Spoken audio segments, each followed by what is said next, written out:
The conference hall on orbital station Vathos hummed with the quiet electricity of 1,000 civilizations brushing shoulders. Holographic banners in 17 languages welcomed delegates to the Galactic Symposium on Interspecies Understanding, an event held every 30 cycles to remind the galaxy's peoples that diplomacy, not warfare, had become the universal language. Professor Cale Veyron had attended 6 of these symposiums. As the Dorothy Confederacy's foremost xenologist, he had catalogued 49 species, written 11 volumes on comparative biology, and delivered keynote addresses that left entire auditoriums breathless. He was not easily impressed. Yet the human standing at the far end of the exhibit hall made him pause. Dr. Ethan Cross was unremarkable by most visual standards, medium height, a lean frame that spoke more of desk work than physical labor, with close-cropped silver hair and the kind of calm, measured expression Cale had come to associate with academics who had long since stopped needing to prove themselves. He stood before a holographic display titled, "The Evolutionary Architecture of Human Conflict, a 300,000-Year Survey." Cale adjusted his translator bead and approached. "Dr. Cross," he said, extending 2 of his 4 upper limbs in the Dorothy gesture of scholarly greeting. "I have read your monograph on human territorial expansion. I confess, I found it deeply unsettling." Ethan Cross turned and smiled. Not the nervous smile of a man confronted by a 7-foot, silver-scaled xenologist, but the comfortable smile of someone who had heard this exact sentence before. "Most people do," Ethan said. "Please, walk with me." The exhibit was a timeline. That was the first thing Cale understood as Ethan led him through it. A long, glowing corridor of history, each panel illuminating a different era of human existence. At the beginning, primitive. Stone tools. Cave paintings. Small bands of upright primates huddled against predators they could barely see in the dark. 300,000 years ago, Ethan said, gesturing at a recreation of an early human settlement, we were prey. Did you know that? Not predators, prey.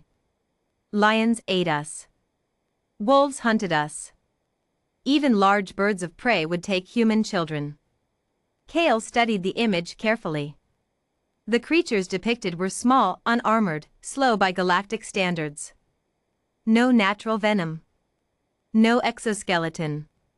No enhanced sensory organs. Not even fur sufficient for the cold climates they appeared to inhabit. How did they survive? Cale asked, genuinely curious. That, Ethan said, is exactly the right question. He moved to the next panel. And the next. With each step forward through human history, Cale felt a subtle pressure building in his chest, a xenologist's instinct, trained over decades, screaming that something in this data was deeply, foundationally wrong with the galaxy's understanding of this species. The tools came first. Not simply tools, weapons. Spears with carefully crafted stone tips, designed not to kill in a single blow but to wound, to slow, to ensure the prey could not escape. Humans, Ethan explained, had developed something almost no other predator on their world possessed, persistence hunting. They could not outrun their prey. They did not need to. We would chase an animal for hours, Ethan said. Sometimes days. We don't overheat the way most mammals do, we sweat, you see, through millions of pores across our skin. We shed heat constantly. So we would simply not stop. We would follow a creature until it collapsed from exhaustion, and then we would walk up to it calmly and finish the job. Cale was quiet for a moment. You are describing a species that evolved to outlast anything it hunted. Yes. And then you developed weapons. Yes. And then language, to coordinate hunts. Yes. And then agriculture, which freed some members of your species to specialize entirely in the study and development of warfare. Ethan smiled again. Now you're getting it. The middle section of the exhibit was the part that made 3 other delegates, a Sirathi merchant, a Valoon diplomat, and a Crassian engineer, leave without finishing their refreshments. Cale stayed. He stood before a panel depicting what Ethan called the Iron Age, a period of roughly 3,000 years during which humans, apparently bored with killing each other using sharpened rocks, invented metal, and then immediately began sharpening that instead. You must understand something about human psychology, Ethan said, pausing beside a reconstruction of an ancient battlefield. Humans are not violent because they lack empathy. In fact, and this is the part that confuses most species, humans have an extraordinary capacity for empathy. They build deep emotional bonds. They sacrifice themselves for strangers. They weep for people they have never met. Cale tilted his head. Then how do you reconcile? Because, Ethan interrupted gently, we learn to direct that empathy inward, toward our group, while simultaneously developing the psychological architecture to dehumanize, or in your case depersonify, those we defined as threats. He let that sit for a moment. We are not a species that makes war reluctantly, Professor. We are a species that, for most of our history, organized our entire social structure around it.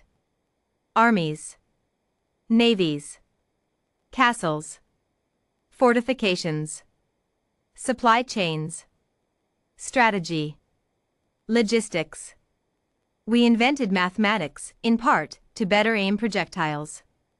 Cale said nothing. We invented chemistry, Ethan continued, and one of the first large-scale applications was poison gas. We split the atom, and within a decade, we had built a weapon that could erase a city. Not a village. Not an army. A city. 200,000 people, gone in seconds. He paused. We used it twice. The silence in that corner of the exhibit hall was total. But that is ancient history, Cale said finally, because he needed to say something. The humans I have met are peaceful. Your Galactic Accord representatives, your scientists, your artists.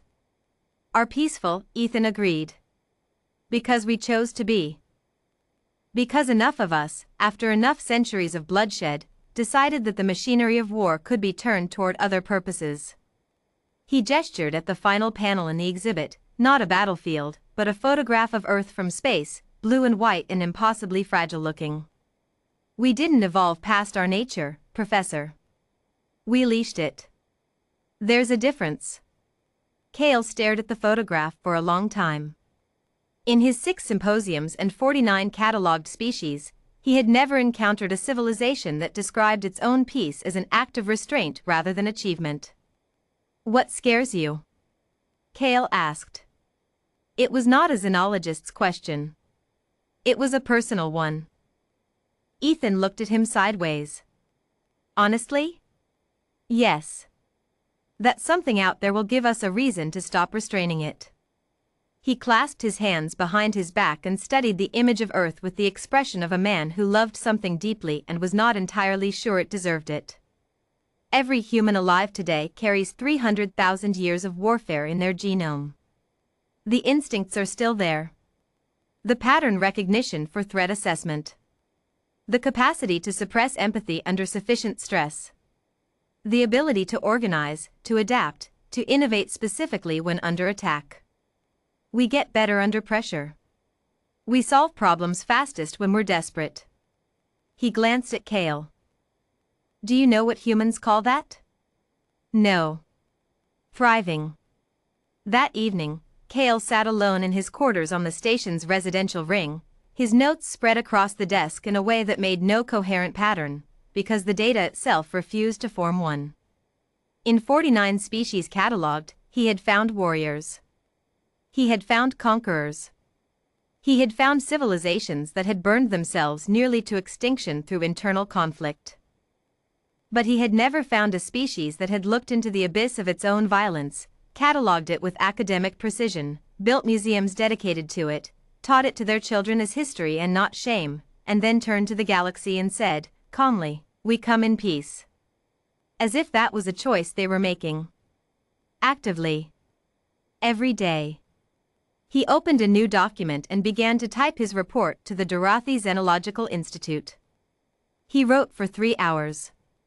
He deleted it twice. In the end, What he submitted was 4 sentences. I have completed my preliminary assessment of the human species. They are not what we thought. They are not what they appear. Recommend immediate reclassification from Category 3, Developing Civilization, to Category Unknown. We do not yet have a category for a species that chose peace and remembered how to make war. He sent it, closed his desk, and did not sleep well that night. Somewhere across the station, Dr. Ethan Cross was sleeping perfectly fine. He always did. Humans, Cale had learned today, were very good at compartmentalizing.